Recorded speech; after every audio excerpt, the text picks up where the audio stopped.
Daisy quietly sat at the edge of her bedroom, an inexplicable unease swirling in her heart. The moonlight outside bathed her gentle face, reflecting the worries in her eyes.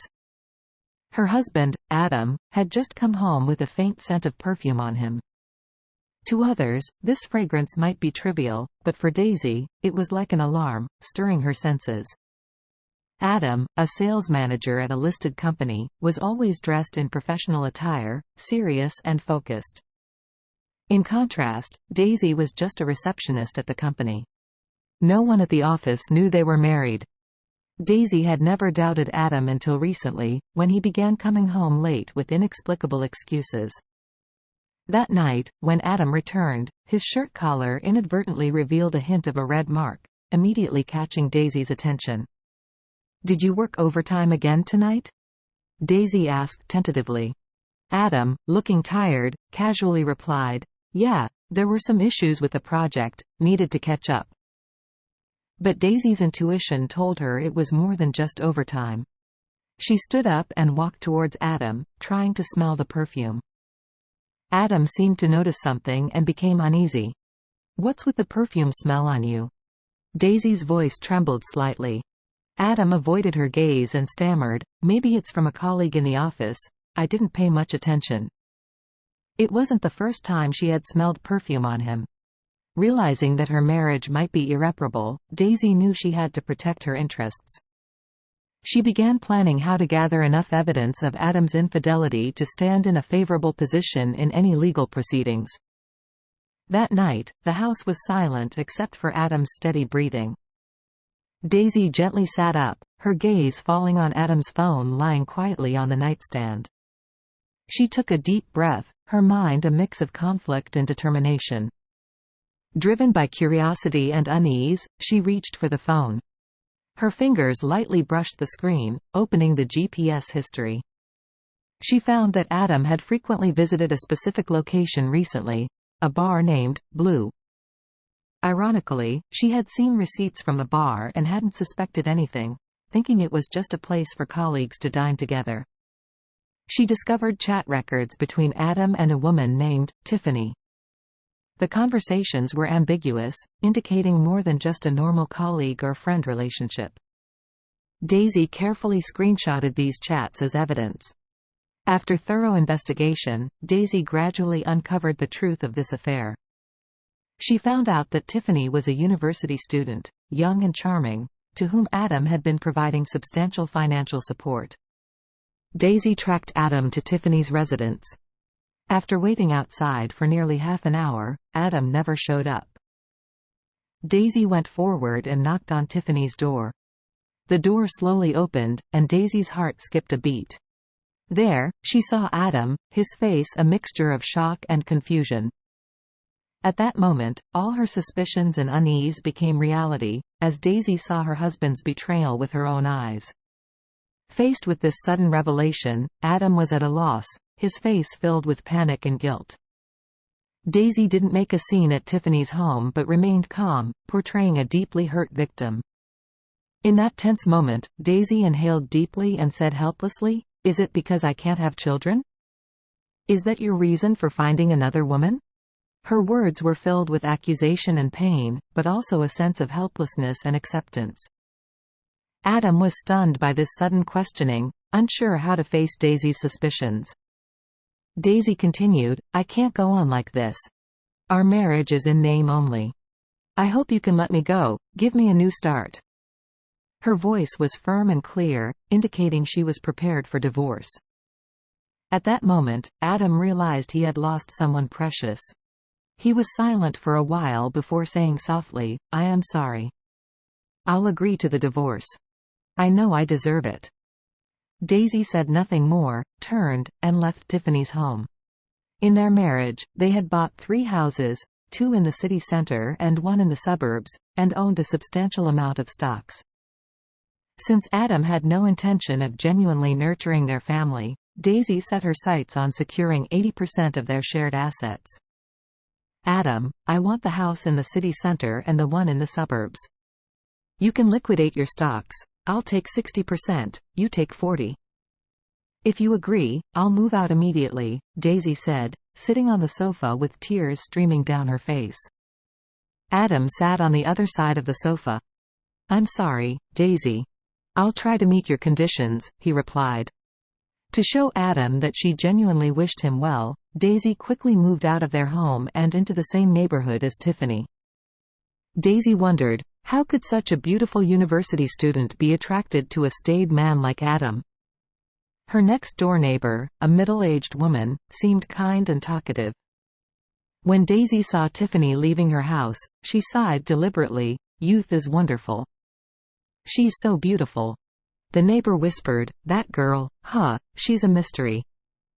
I've seen her with different men frequently, many of them wearing wedding rings. Pretending to be surprised, Daisy asked, really? Isn't she afraid of being judged? Who cares about that these days? But I'll tell you, people in this neighborhood keep their distance from her. Indeed, Tiffany had approached Adam with a plan. Daisy discovered even more shocking facts. She noticed Tiffany had a wealthy boyfriend, driving a Lamborghini and dressed in designer clothes. He would always bring her a bouquet of roses and kiss her in the car when dropping her off.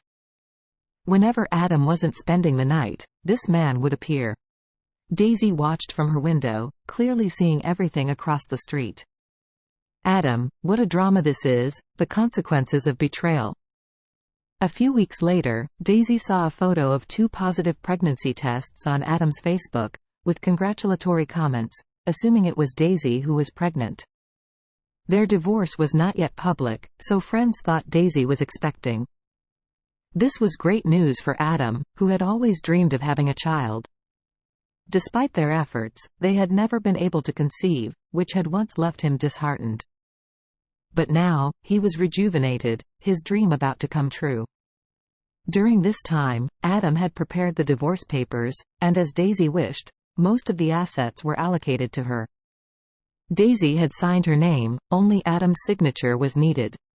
At the company's lively annual party, the venue was festively decorated, and everyone was dressed elegantly, faces beaming with anticipation and joy. Both Daisy and Adam attended. This time, Adam invited Tiffany, who wore a triumphant red evening gown, clinging to Adam's arm.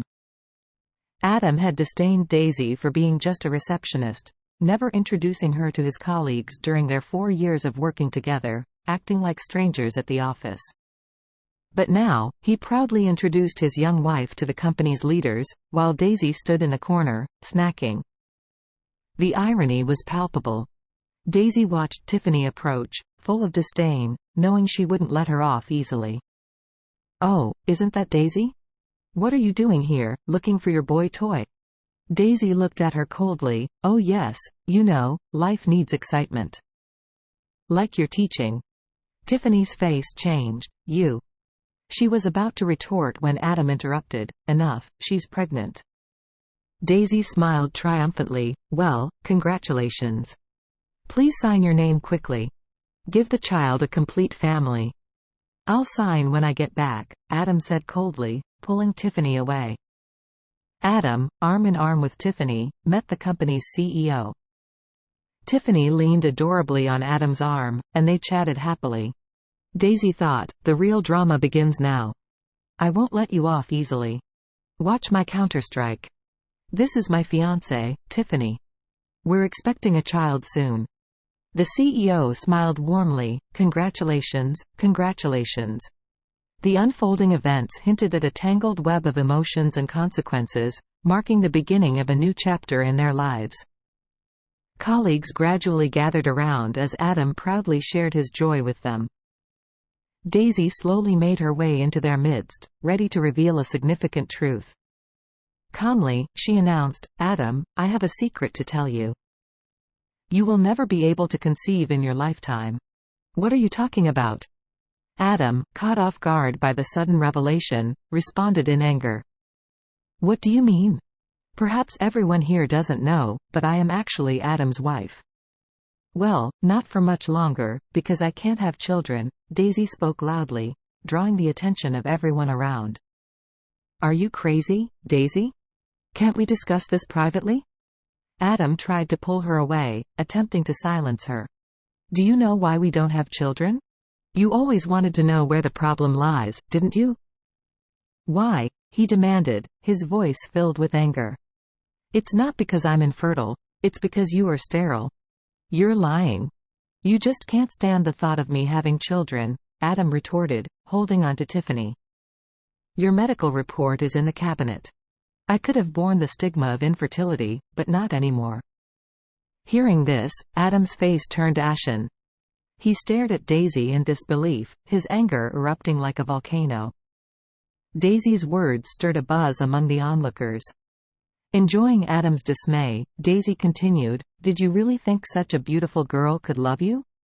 How naive. She actually has a wealthy boyfriend. Tiffany scoffed and challenged Daisy, Do you have any proof? Daisy pulled out a photo from her pocket and slammed it on a nearby table. The photo clearly showed Tiffany in an intimate moment with another man, stunning everyone present. Now do you still think the child is yours? Daisy questioned. Upon seeing the photo, Tiffany's face turned pale, and she stood frozen, unable to believe what she saw. Adam, burning with rage, glared at Tiffany. You've been deceiving me? What do you have to say now? Tiffany, feeling humiliated, hung her head, unable to meet Adam's angry gaze. Adam pushed Tiffany aside and left the scene. Following the drama at the annual party, Adam was dismissed from the company. Daisy remained a receptionist, indifferent to the office gossip. In the following weeks, Adam disappeared, with no one knowing his whereabouts. Daisy received numerous reconciliation texts from Adam but ignored them all. One night, Adam finally appeared. His gaze was empty and confused, his hair disheveled, and his face unshaven. He pleaded for reconciliation, wishing none of this had happened. Adam, do we really need to go through this? Daisy sat on the sofa, her eyes showing helplessness and fatigue. Adam stood opposite her, his face etched with anxiety and regret. His hands trembled slightly, his eyes begging for mercy. Daisy, I know I was wrong. It was Tiffany who seduced me. I swear it won't happen again. Please, give me another chance. I'll spend my life making it up to you. Daisy lifted her head, her eyes dry but resolute. Adam, we can't just start over after everything that's happened. Adam knelt before her, his eyes filled with despair. I'm sorry, Daisy. I really am. If you're truly sorry, give me what I deserve. Daisy pushed the divorce papers toward him. Reluctantly, Adam picked up the pen and signed his name. Daisy had once dreamed of spending her life with Adam. But the moment he betrayed their vows, everything changed. Goodbye, Adam.